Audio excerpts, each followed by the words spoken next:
Welcome to our new series of short interviews with HR directors from our readership, where I ask what's next post-Covid-19. This has been an unprecedented time in our history, a crisis of such magnitude that has impacted the entire world, and which most, if not all of us, have never experienced anything like before. So as we plan to get back to some form of normality, in what I think sensibly will be a staged return, I'm keen to explore the challenges and indeed the opportunities ahead for our HR directors who are playing such a critical role in us safely navigating through these uncharted waters. How is this impacting them personally though? Their HR functions, indeed their employees, and ultimately their organisations. What I hope we gain through these interviews is a rich source of ideas, insights, strategies, and indeed new working practices. But this won't be easy as we have nothing to compare it to. No previous experience, no knowledge, and no data. So what have we learned through this pandemic? And is this an opportunity for us all to press that reset button and review the new norm? So join me as we start this series with COVID-19 coming through the crisis and preparing a better future.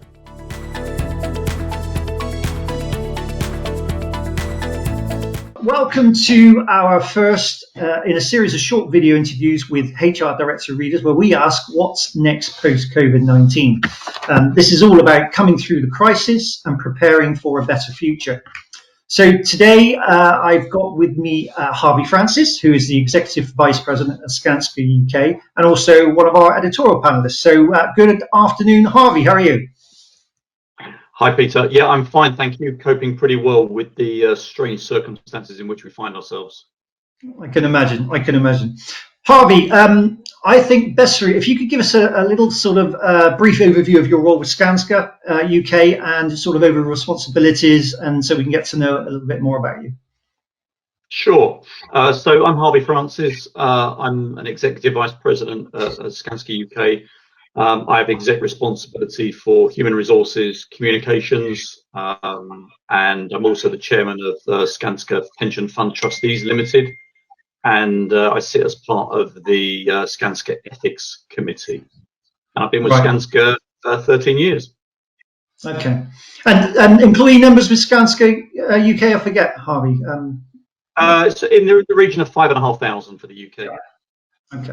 Okay. So there's a series of questions that we've sort of looked at to not kind of look at what's gone on, because obviously a lot of reactive pieces are put in place like furlough, but there's obviously questions all along. This is more about now and the future and the future planning. So first question, I guess, for you is, what are your present key concerns and challenges, I think really for your employees and ultimately the organisation? So kind of what are you dealing with at the moment?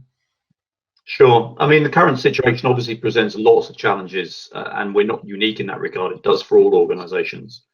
But probably the primary challenge for Skanska is around getting our projects safely back up to somewhere near normal production levels. We're fortunate that the majority of our sites and projects are open, and we've been working hard to reconfigure how we work to allow for safe social distancing and full adherence to the site operating procedures, which were published a few weeks ago by the Construction Leadership Council. And actually, we also contributed heavily to the development of those guidelines. We've also issued clear guidance that travel to work by public transport should be avoided. And we did that obviously before the government advice at the weekend. And this has had a big bearing on the number of people that were actually able to get into site. And it's a particular issue for us in London. And we've remained clear that if these criteria that we've set out are not able to be met, then sites will not be allowed to open. And as we always do, we use our values to guide everything that we do. We're very much a purpose and a values-driven organisation. And we would never compromise safety and well-being for productivity. Another challenge that we've got is around people working from home. So we have around a couple of thousand people doing some or all of their work from home, in line with obviously the government guidance. But of course, we recognise that some of our people aren't fully set up to work at home. And whilst that's been okay for a short period of time, it looks like the requirement to continue working from home may well be in place for some time to come.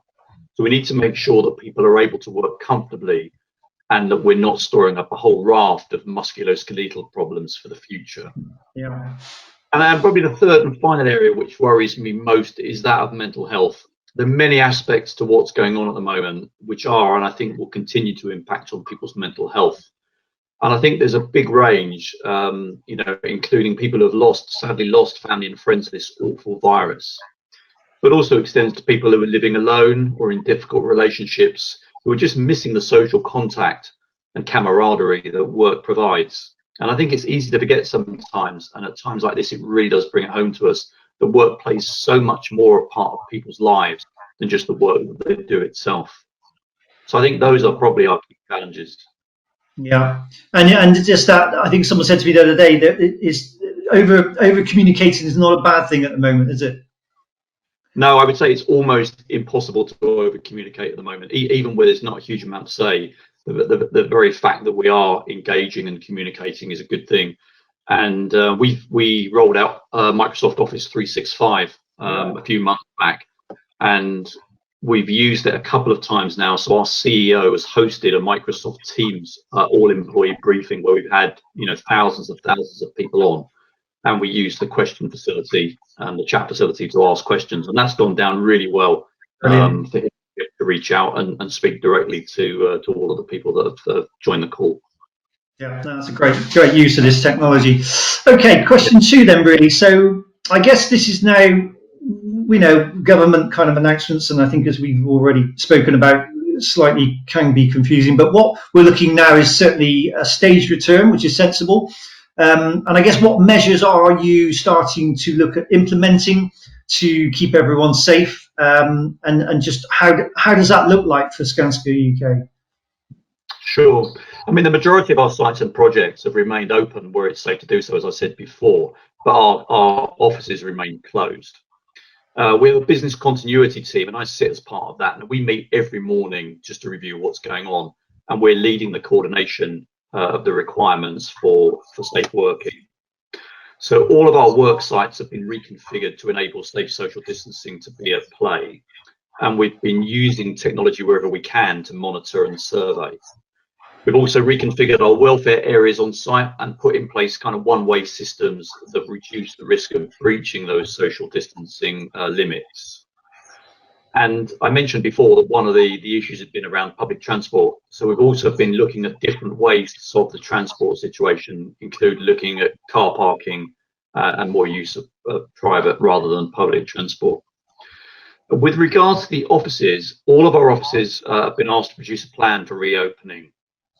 And in a number of cases, we've partnered with a specialist company to help in that reconfiguration of the layout so that we can be absolutely sure that people can work safely and adhere to the social distancing guidelines.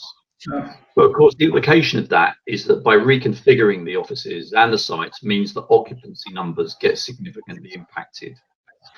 And when we decide the time is right to open our offices, which I don't believe is at the moment, we were going to give priority to those roles which really do need to be done back in the office, but also to those people who are struggling that we know to work at home for whatever reason.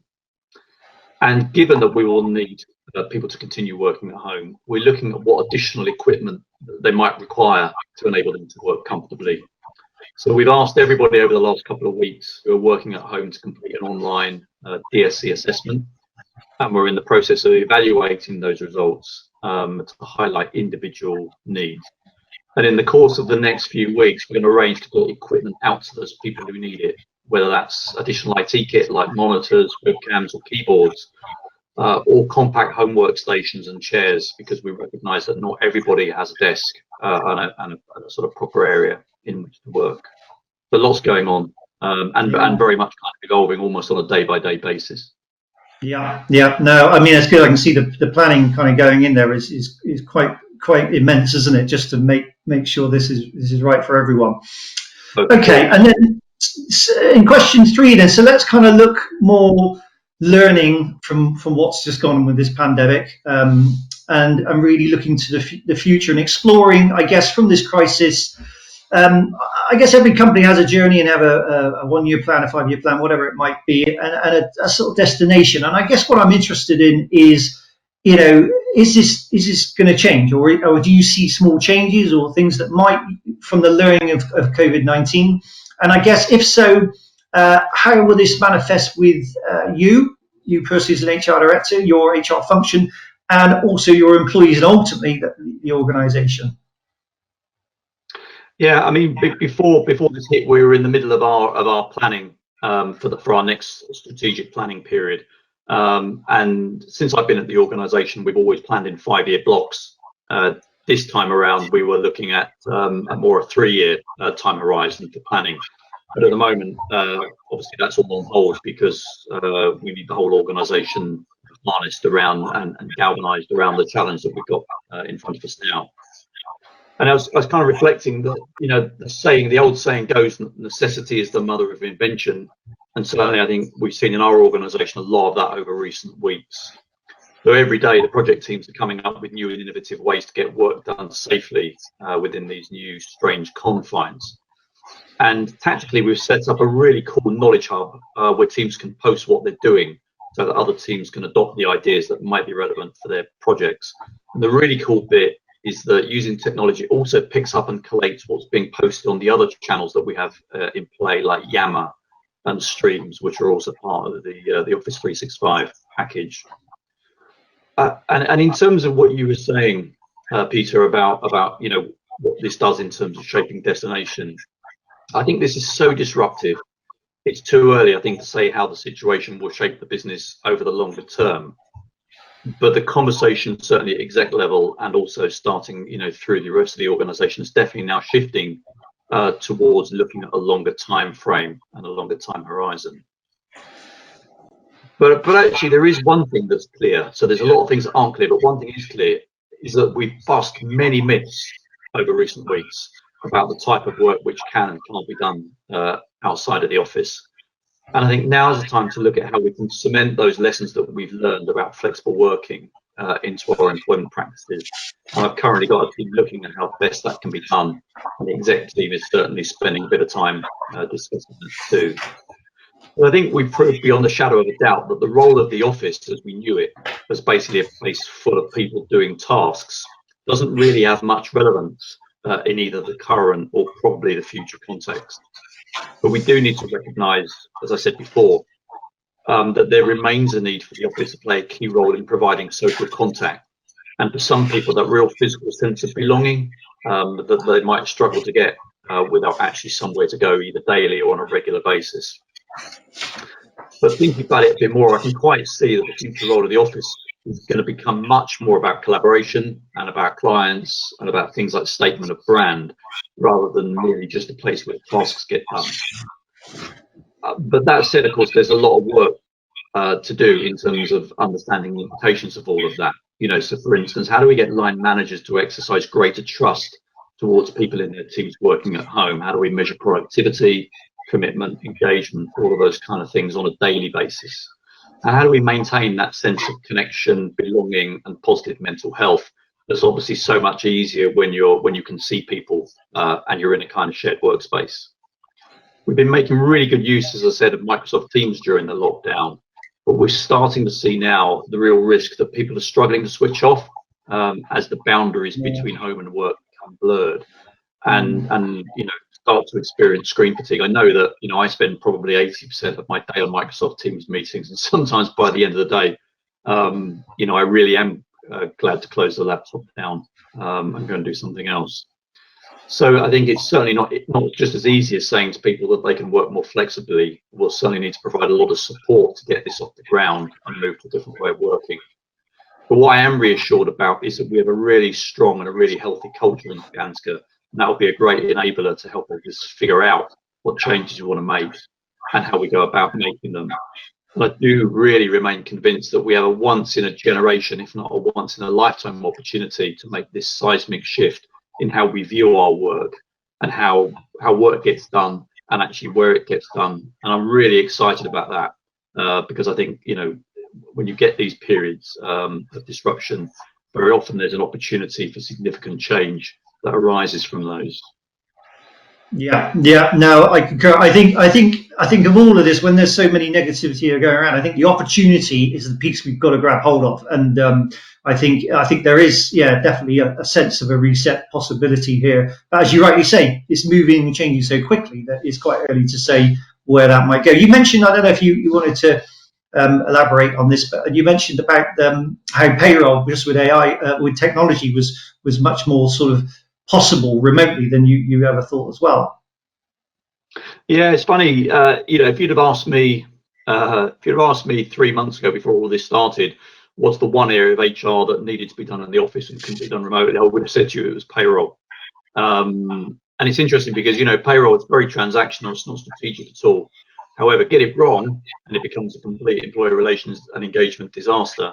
But we've proved again, beyond a shadow of a doubt, that it's very, very possible to run payroll from home. All our payroll team are working from home.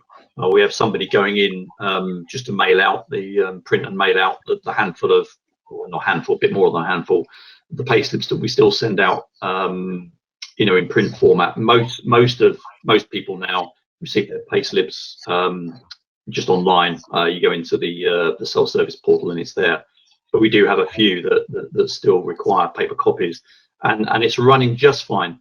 So I think, as I say, that's just kind of a small example within HR, but there's hundreds and thousands of those around the organisation in terms of just that real awakening of the fact that what is possible, and a lot of the old held beliefs that we've held for a long, long time, I think, are now starting to fall away at a very rapid pace.